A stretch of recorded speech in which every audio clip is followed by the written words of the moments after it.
Hello, my name is Benjamin Condon, and today I will be going over three classes within the 3.5 base classes for the Homebrew content.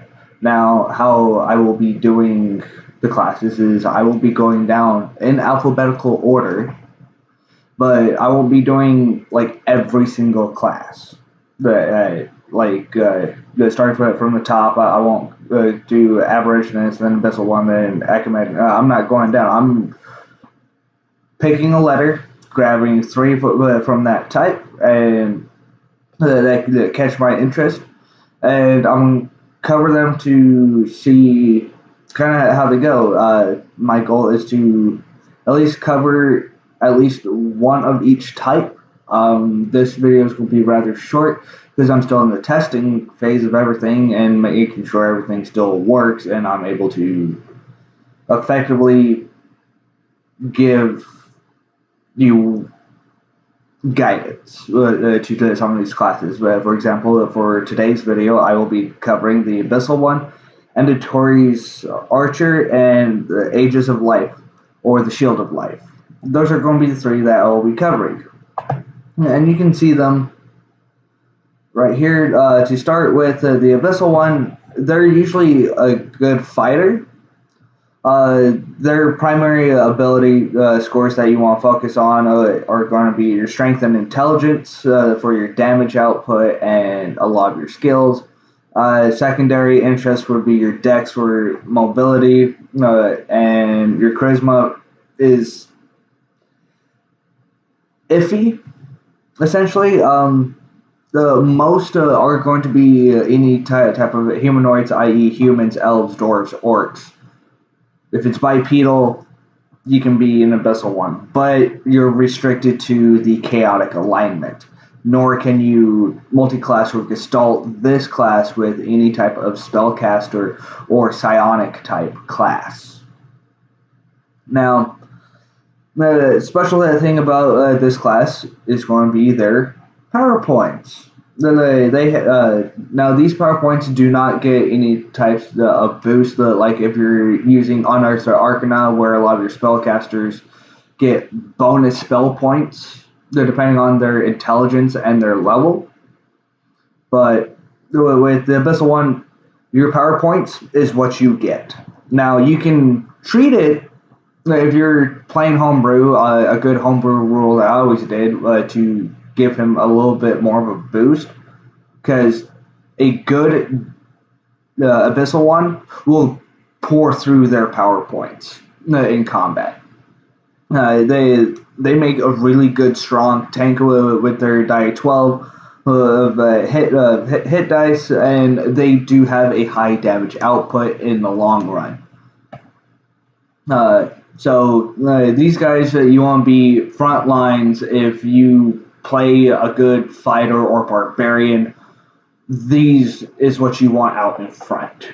These are your race, your class. Your class that's going to be able to deal a good amount of damage and stand the front line and take a lot of damage. But also, they're a nice thing about them is their gauntlets. Especially since one of them can turn into a sword. And as far as, for example, you have here Artemis Form 0 that you get at 4th level. That's a good aspect of this class. As I scroll down to Artemis Form 0, it only costs 5 power points. Artemis accepts you completely as its master and allows you to use its second form. You turn Artemis into its terrifying sword, which is a great sword in appearance with a demonic eye.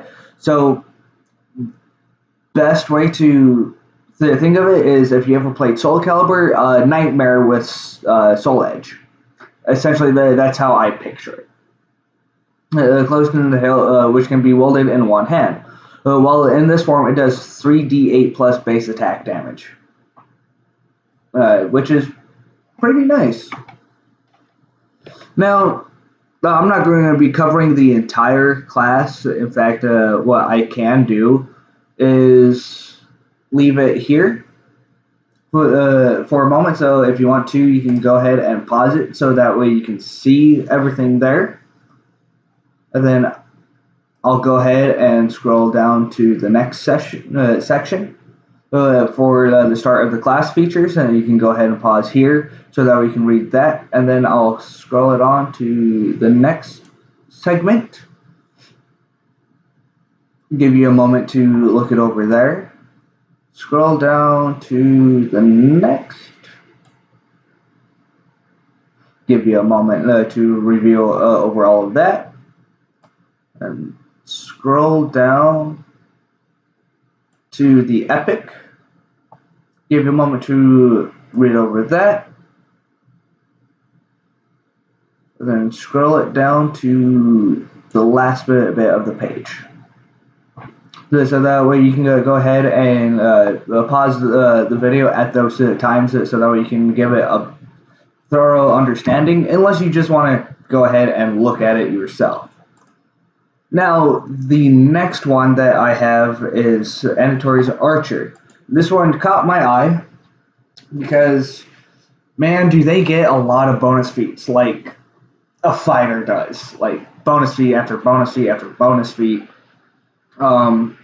This fits more along as a ranger class, down the ranged archer for the ranger, not the two-weapon fighting version, if you want to focus on that one.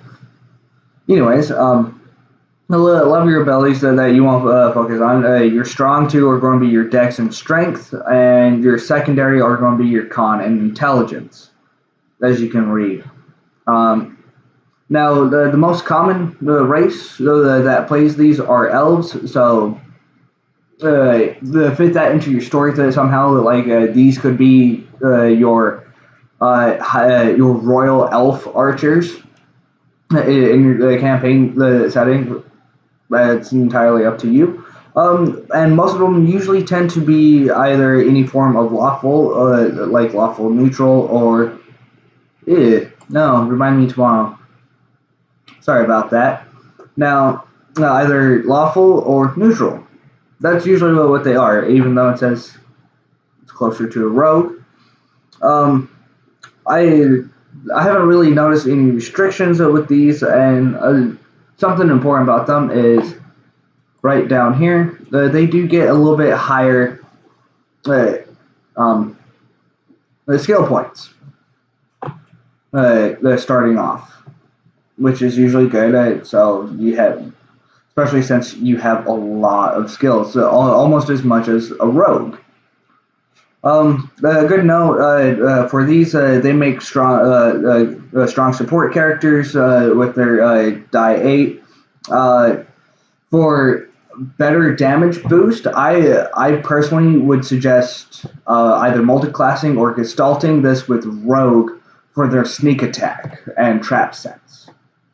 So that way you can get that extra d6 of damage on top of what they can already do.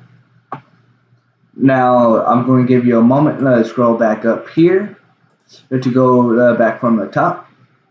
Start here. Go ahead and pause here.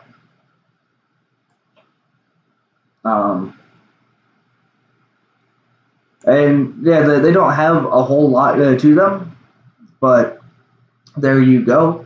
That's essentially them. Now I'm going to move on to the third and final class that I have for this video, which is the Aegis of Life. Now, these are more, they act as similar to a cleric. As far as ability goes, wisdom for your spell casting, and con for a good health pool. Any race can be them, and alignment is any neutral or any good. As far as restrictions, again, I didn't really see any besides their limited spells that they get. Nor do they get any domains. Now, they do make decent healers, but they are better played as kind of a support. But like a support healer, you don't want these guys in the front. You kind of want these guys kind of the center ground with your monk or your actual clerics or similar classes like that. And these guys are going to be protected by your chunky tanks that you have fighting, and they're just simply there to keep the tanks going. That's the best way to use these, is keep the tank healthy and alive. That's how I would play these. Now, again, I'm going to start up at the top here so that we can pause and start reading everything. Give yourself a moment. Scroll on to the next segment right here.